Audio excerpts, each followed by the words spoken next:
Hey everyone, it's Amber Smalley. I am the Elementary Science and Social Studies Resource Teacher for Mobile County Public Schools. I am also the acting Reading Resource Teacher right now for a temporary basis. And today is January 27th, 2017. Um, Today I'm going to talk to you about a lot of information. I'm going to tell you about the Wonders accounts. I'm going to tell you about EQTs, about CFAs and assessments, and I'm also going to review some stuff I've already told you before, just so that you know what is current. So, first of all, that $1,000,000 question, are those Wonders accounts ready yet? And I have good news and I have bad news. Oh my gosh, some of those accounts are ready to go. The only ones that are ready are the ones for regular classroom teachers who are reading teachers. So if you have departmentalized teachers and you've got a teacher that just teaches science, she never teaches reading, she will not have an account. But any of your teachers who are regular classroom teachers and are reading teachers, they will be able to log in now. They'll be able to see their materials, but they will not be able to see their students yet. Their students are not uploaded into their classes yet. So at least they can get their materials now. Now, special education teachers and instructional coaches, your accounts are not quite ready yet. Um, so we're actually going to have to upload them in a different way than we uploaded the regular classroom teachers. So principals, this is very, very important. I need all of your special education teachers and instructional coaches to try to log in using the teacher login I'm going to give you in just a minute. If they can get into the system, if you've got a special education teacher or an instructional coach who can get in, you don't have to do anything else for them. If they cannot, you need to put the teacher's information on an Excel document that I have sent to you in the email that comes with this video. Now,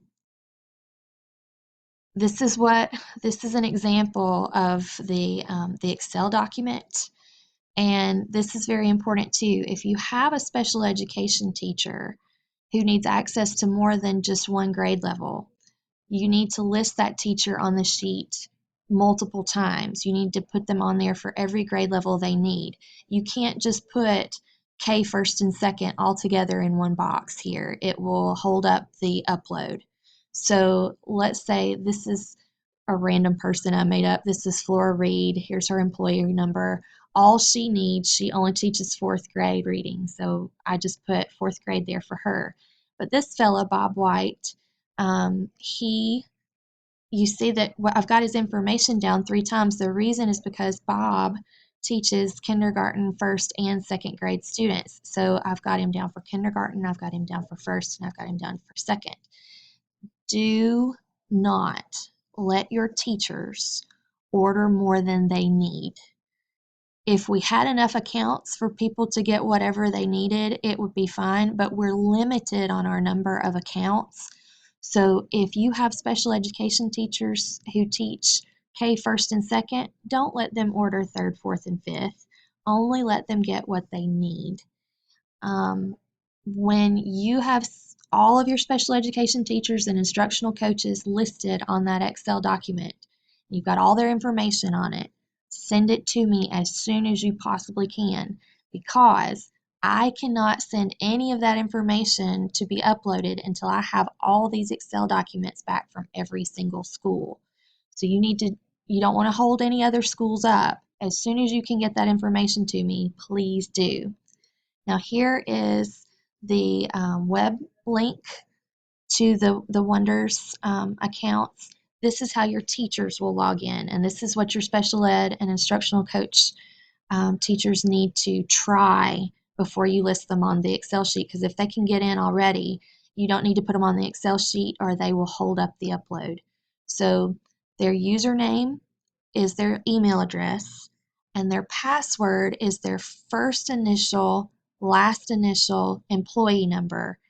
Those initials must be capitalized or it will not work. Now, if you happen to have a teacher who has a 3-digit employee number, then they need to add a 0 before the number. So Let's say Jane Smith has an employee number of 502. Her password would be JS for her initials and then 0502. This teacher login will work for any of your regular classroom teachers who teach reading, and hopefully it will work for some of your instructional coaches and special education teachers. Make sure that they try this before you put their names on the Excel sheet. The students can log in, they're just not associated with any class yet, and so they won't be able to do much, but those are ready. They just aren't in your classes yet. So their login will be their email address, and their password is their first initial, last initial, year of birth. So get all of that information to me as soon as you possibly can, and as soon as we get it, we will upload it. We're still working on getting everything in, but at least your general education classrooms will have something other than that preview account now. Some of you have wanted to know when we have sent information before. It will always come from Miss Joy. That's Miss Moore's awesome secretary. And I'm going to give you the dates from those so that you'll know when you got information before. You got it January 4th, January 13th, and January 23rd. Now, I am going to go over all the information from those that is current right now, but if you need to look back to those, that's where they're from. We've already talked about your class schedule is changed. You don't incorporate science and social studies into the ELA block anymore. Those times have been pulled out. We told you back at the beginning of January that we have a brand new framework up and available. Actually, we told you that back in December. We have a new framework available. And here's a screenshot of the kindergarten one, or part of it. It's on the ELA K5 365 page. But we've talked about too how these two times are very flexible. Some days your teachers will need every bit of that whole group time, and sometimes they won't. So when they don't need all of it, they can give that extra time to small group, or they can continue with some whole group stuff they needed from earlier in the week. Same thing for 3rd through 5th grade. These times are very flexible.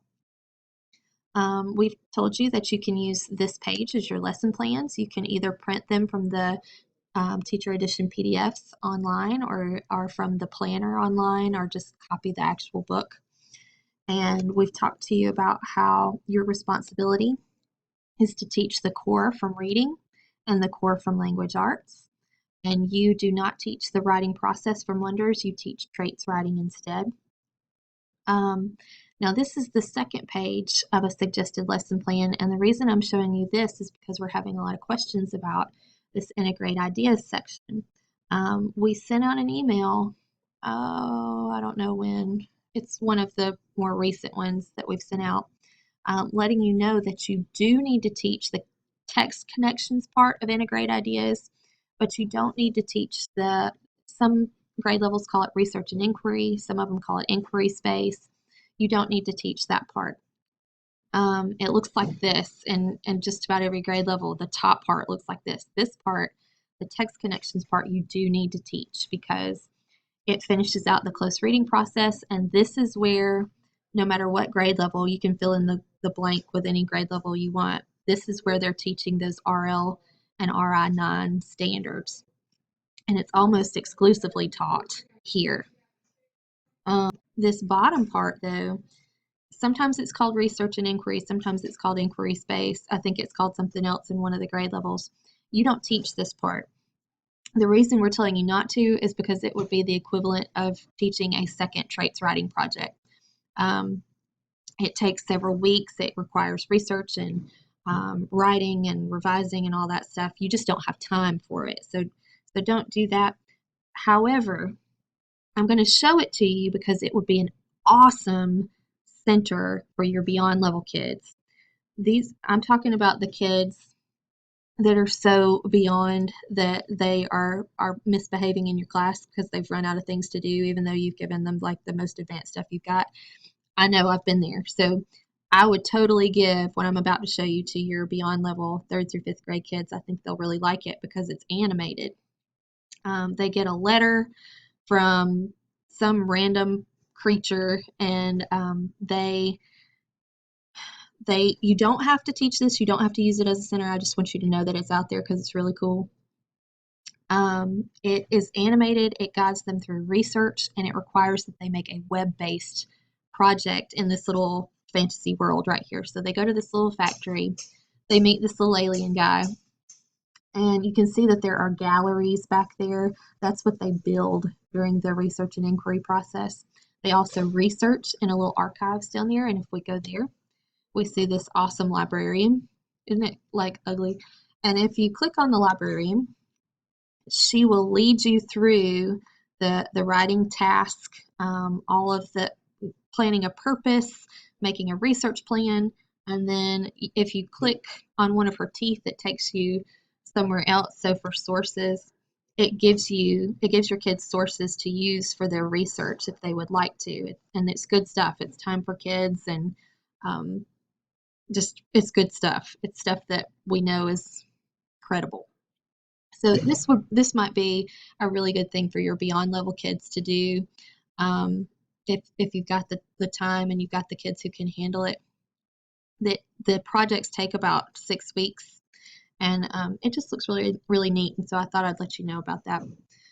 So no matter who you are, follow the instructional planning guides. They are all posted now for third and fourth quarters. Second and fifth grades planning guides have been corrected. The ones that are up now are corrected. The alternate kindergarten plan was added a couple of weeks ago. Now, let me say this though, and this will make more sense when I talk to you about assessments later.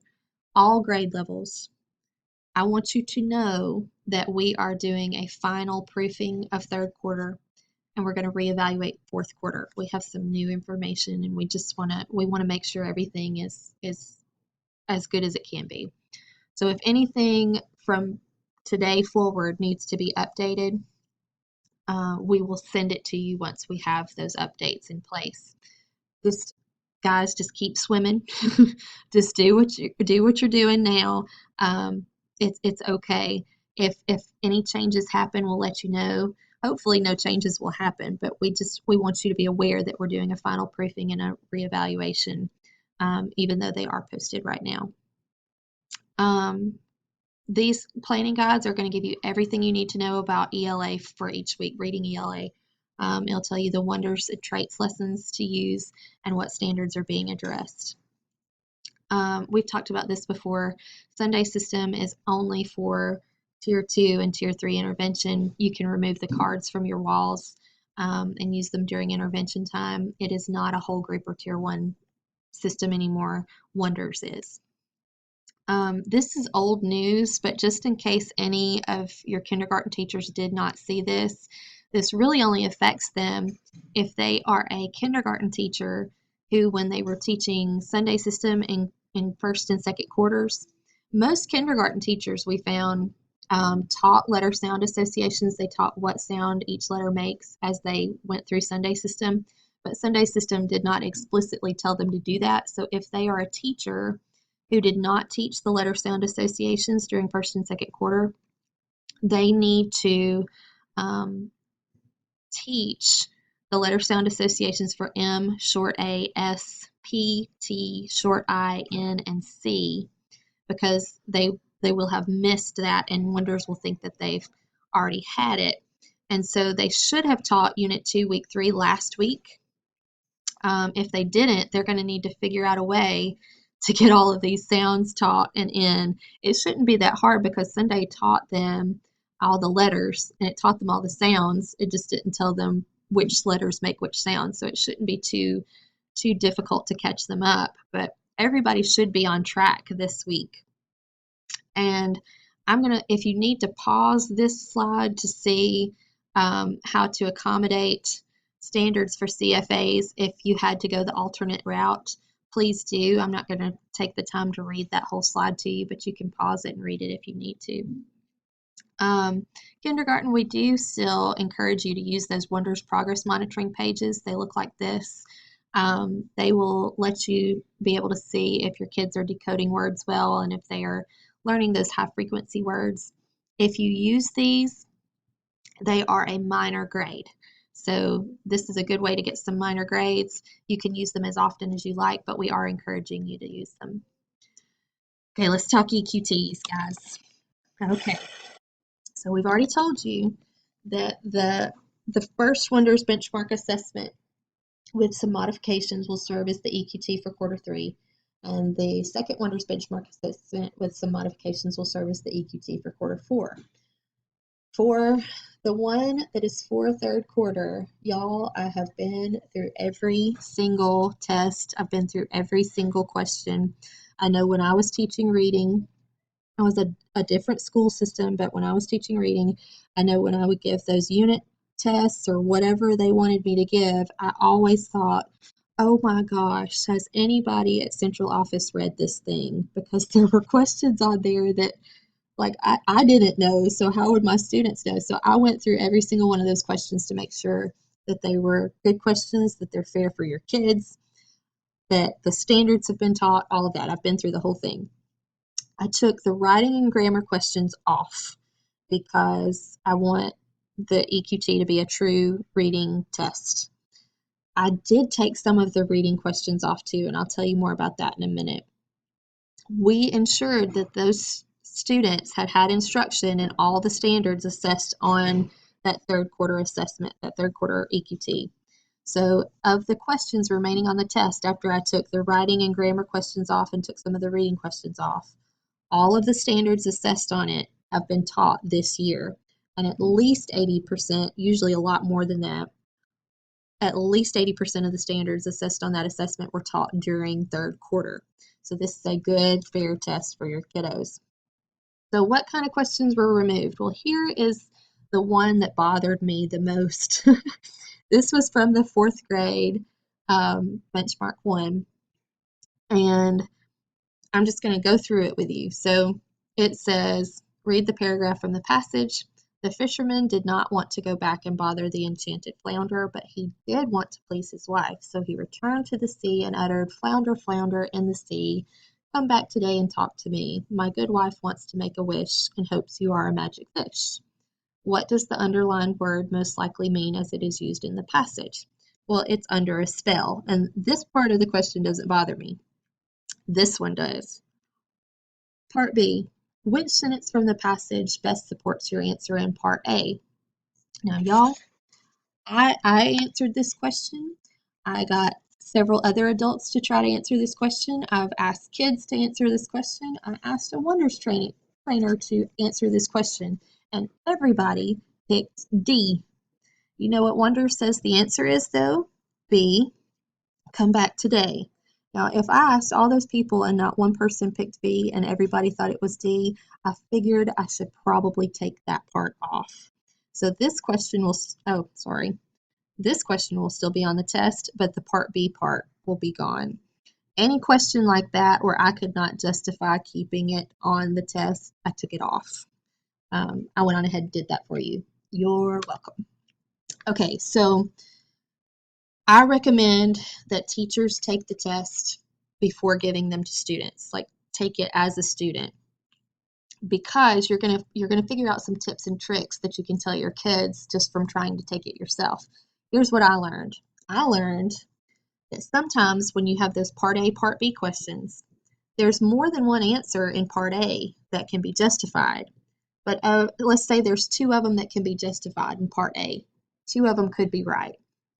When you move on to part B, there's only evidence to support one of those 2 in part A. So sometimes you have to read part B to figure out what you need to put on part A. So that's one of the tips I got.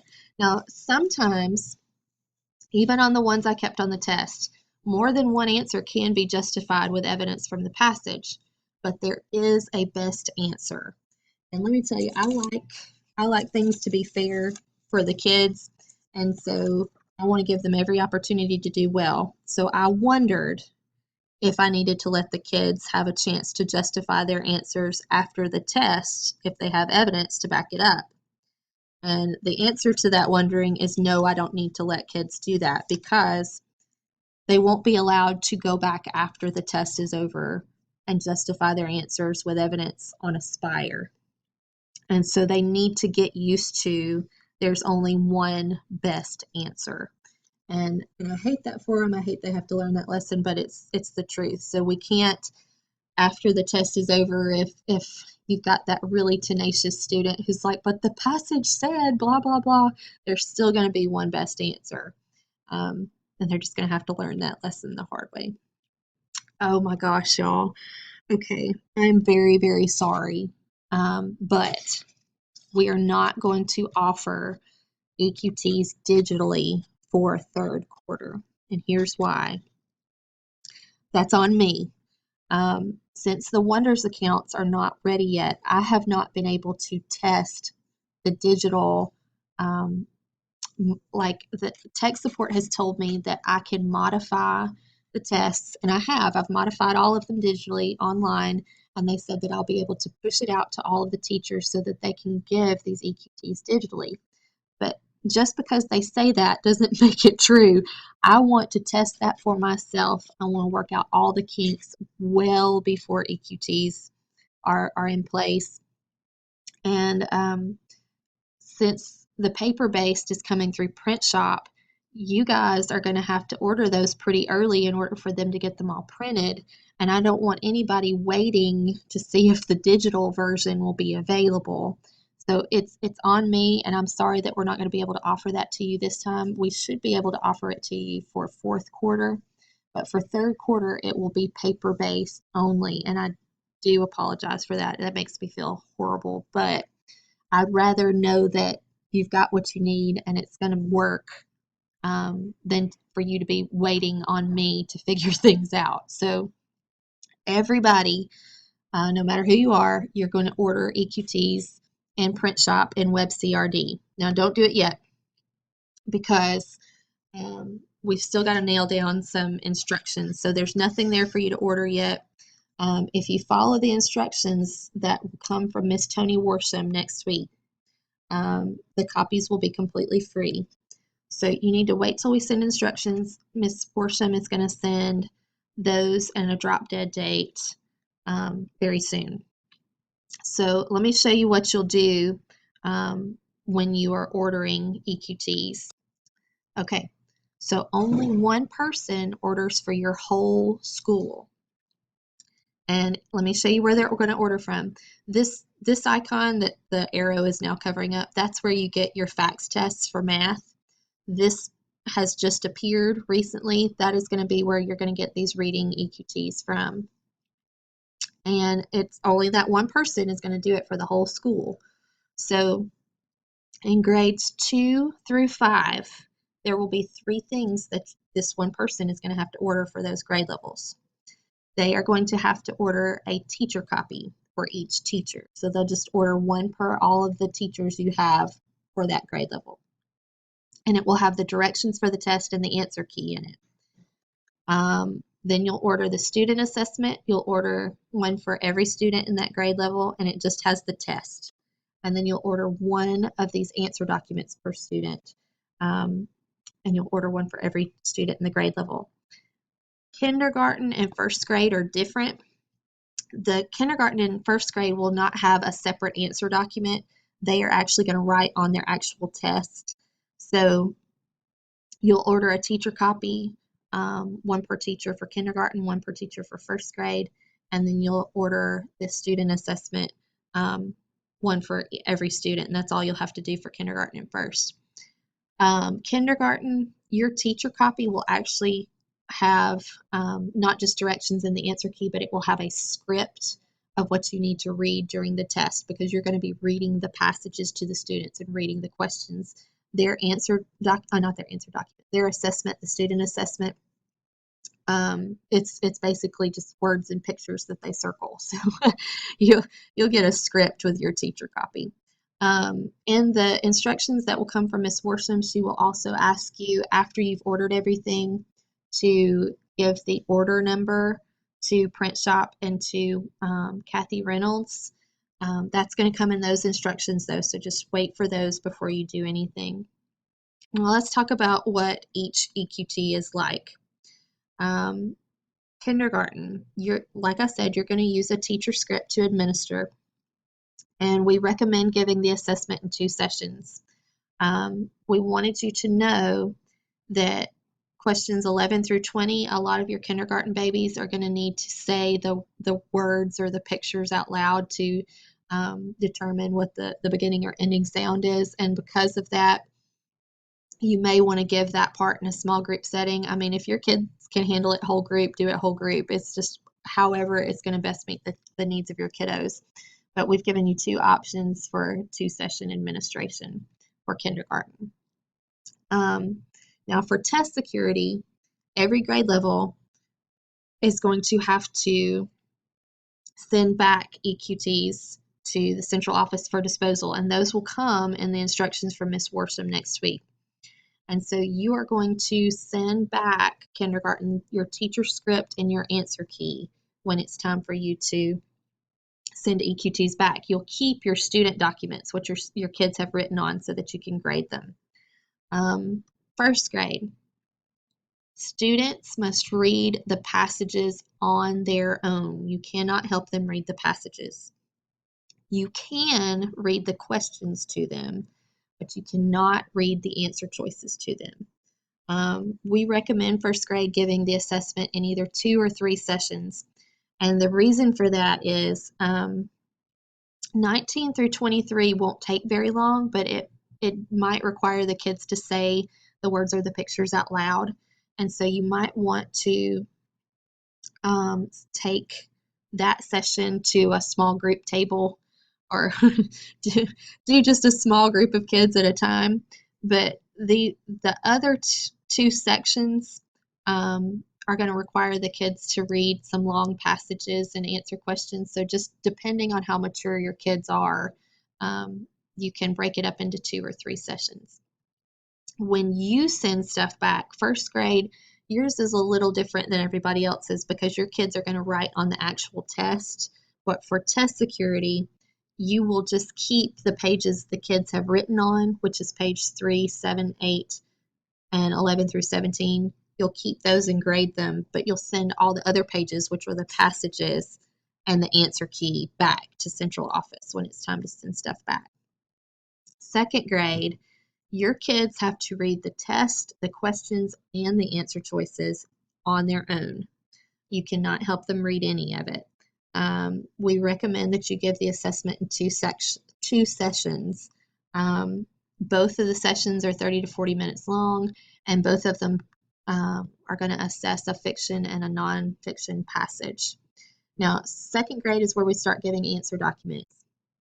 In second grade, your answer document has bubbles available for the multiple choice, and then the constructed response will include the questions and the instructions. So here's an example of part of the answer document, and you see the bubbles that they have. But then on this part, this is one of the constructed response, and even though these directions and what to do with this is also on the test, we put it on the answer document because we thought that might help out the second grade kiddos. When you send stuff back, you'll send back the assessment and the answer key. You'll keep your answer documents to grade. Third grade, your kids have to read the test, the questions, and the answer choices independently. They have to do it on their own. And beginning in third grade, it must all be done in one session, and the session will last 60 to 70 minutes. And this is to build testing stamina for Aspire. So third grade, Aspire lasts 60 minutes. We're giving 10 extra minutes of grace there because since we modified this test.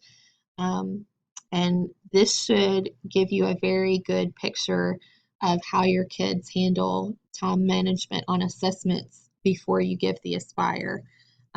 This should prepare them very well for that.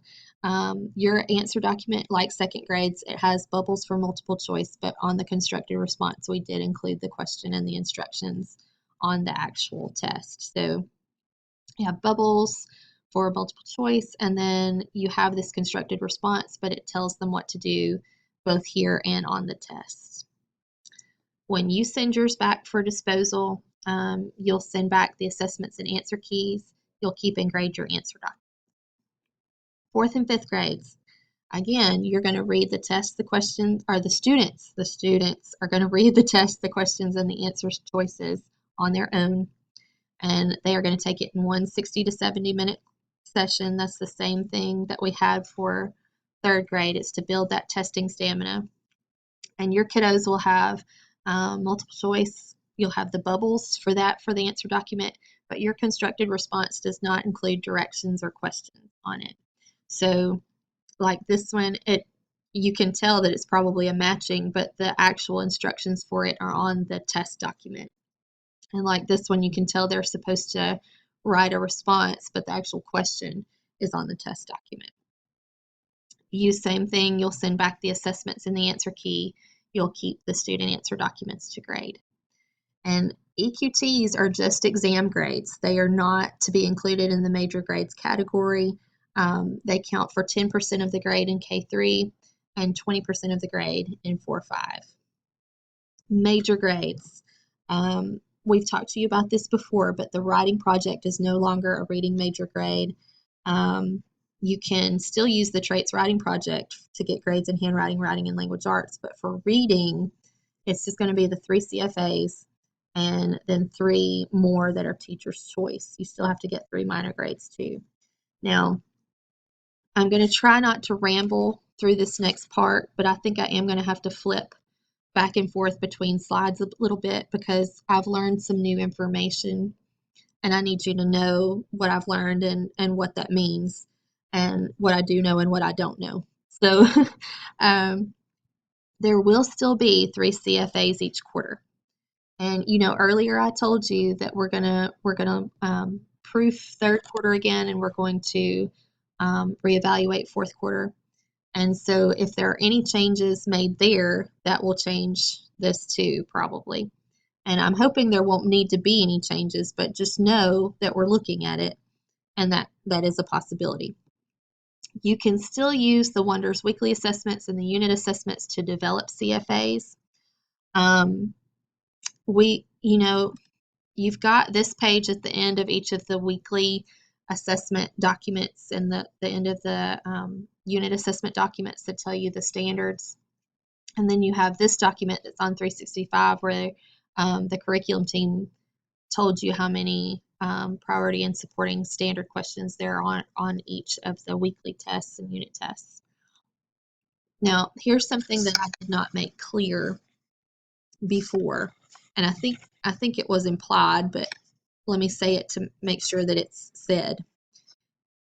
Questions on the weekly tests and unit tests are all based on a passage or 2 passages. And so if your teacher makes a passage and some of the questions that go with the passage, the teacher cannot use the remaining questions from that passage on a different test because the passage will no longer be a fresh read passage for the student. You can't use the leftovers somewhere else if it's using the same passage because it won't be a true test. So weekly assessments right now, it's completely up to the teacher whether they give them or not. If they do give them as they're written, they're a minor grade.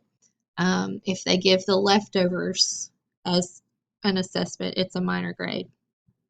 You can only do that if it's using a different passage, though. If you used questions from one passage and there's another passage left with some questions, that's the only time that you would be able to use leftovers for something. We're not encouraging you or discouraging you to give those weekly assessments as they are.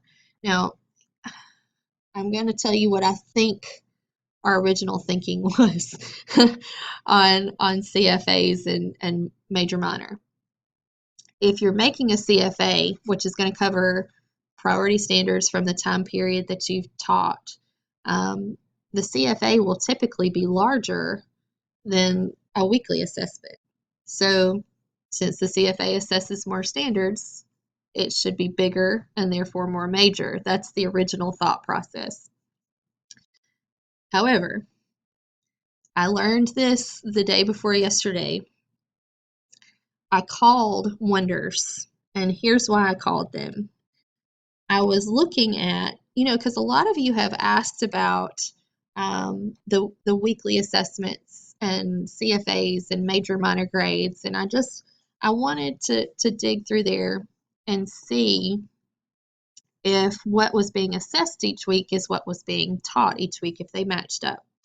And so while I was looking at these pages, I noticed that there were some standards that I wasn't seeing at all. And so I actually did a search of each of the weekly assessment books looking for every single standard, and there were some that were left out in every grade level every time. And I thought, okay, I must be missing something, because Wonders wouldn't put out a program like this without assessing every single standard.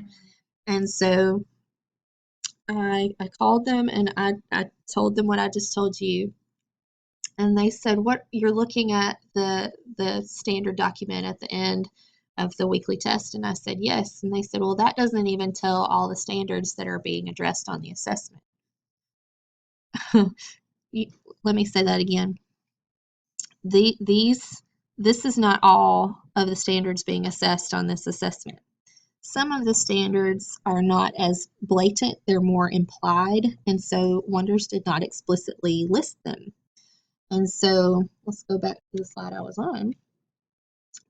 So I know, I, I, I don't know, guys. These standards, no matter what grade level you fill in the blank with, are the ones that are typically left out. They're seldom there, or they're not there at all. These are the ones that require the kids to use multiple sources or more than one passage. And so these don't really appear on there, but there's usually a question at the end that assesses this part. It's a writing question usually. And so teachers have to look for standards within the tests available if they're not explicitly listed. So when these standards are embedded within the test, the teacher will need to use most, if not all, of the weekly tests to make the CFA, because the standards require questions that use at least 2 passages. So that means that sometimes the CFAs are going to be quite large and sometimes they won't. And this makes things more complicated. We are going to look into this. And I don't know what's going to come of us looking into this, so I hate to promise you anything. But I think what I know I need to do for myself, and I'm going to use a team of people who actually know what they're doing to help me with this, but I need to see how well those weekly assessments each week assess what you guys are teaching in class. Because if they're assessing them really well, then it should be a little easier for you to make CFAs, because what is being assessed is already addressed during the week. If that's not the case, then it's probably going to be just as difficult to make the CFAs. But we need to know if that changes, like, criteria for what is major, and I don't know that anything will change, but I want you to know that we're looking into it, because a lot of you have asked about this very topic. So for now, keep doing what you're doing. Don't change anything. Don't wait on me. You keep planning the way you've been planning, and you keep creating assessments the way you've been creating assessments. And hopefully within the next few days, I'll have some more answers for you. But I wanted you to know that this is what's going on, this is what I've found, and that I am looking into it for you, because I don't want you to think that we're just brushing this under the rug. We are looking at it, and we are going to send a survey at the end of third quarter. I've told you that before. We're getting lots of feedback from you guys right now, and we really appreciate that. There's my email address. If you do need anything, please let me know. I'll be more than happy to try to help you. If I don't know the answer, I'll find it. Sometimes it takes me a while to find the answer, but I do. And guys, thank you so much for your patience. Thank you for hanging in there with me. Y'all have a wonderful day. I really appreciate all that you do. Thanks.